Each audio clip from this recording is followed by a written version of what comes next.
Hi, I'm Sarah Russell and I'm the lead scientist at the Natural History Museum for the Europlanets project.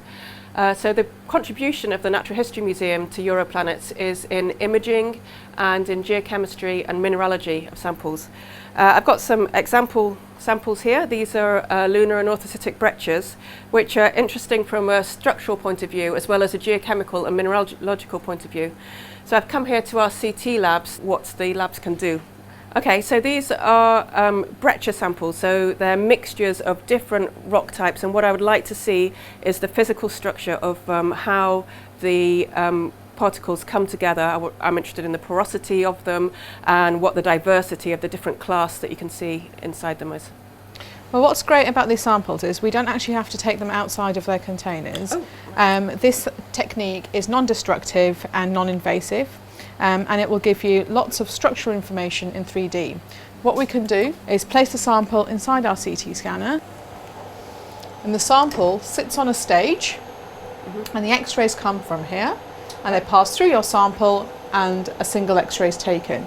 Now this rotates through 360 degrees and takes lots of projections, and then using algorithms we can turn it into a 3D model. Right. What's interesting about our system here is that we're able to scan quite large specimens, so they can go up to around 25 centimetres in diameter.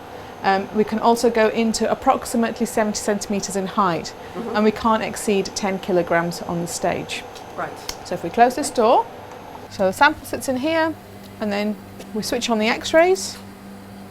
So Sarah, what we've got here now is that the CT scan has finished, and we've got a series of X-rays that were taken.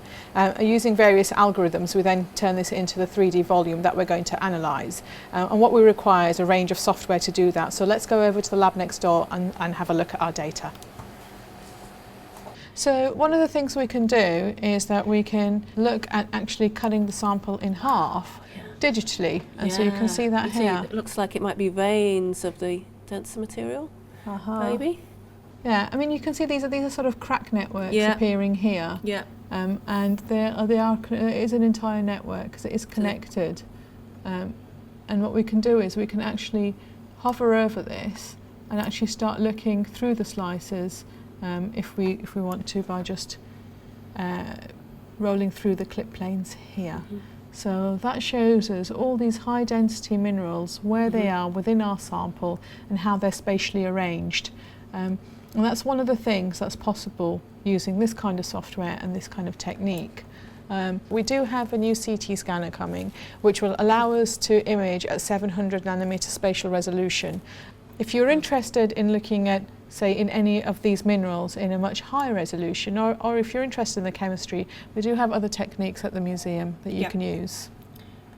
So the other techniques that we have available here at the museum include a whole suite of scanning electron microscopes, and these can be used for different kinds of samples. So we have some that can be used for uncoated, unprepared samples, and some which work better with polished thin sections. We have a new quanta detector which allows us to get element maps of samples at submicron resolution. And we also have a suite of X-ray diffraction XRD instruments, and we've optimized the use of these for extraterrestrial materials. So we use these, for example, for quantifying clay minerals in samples, because clay minerals are very hard to analyze using other techniques.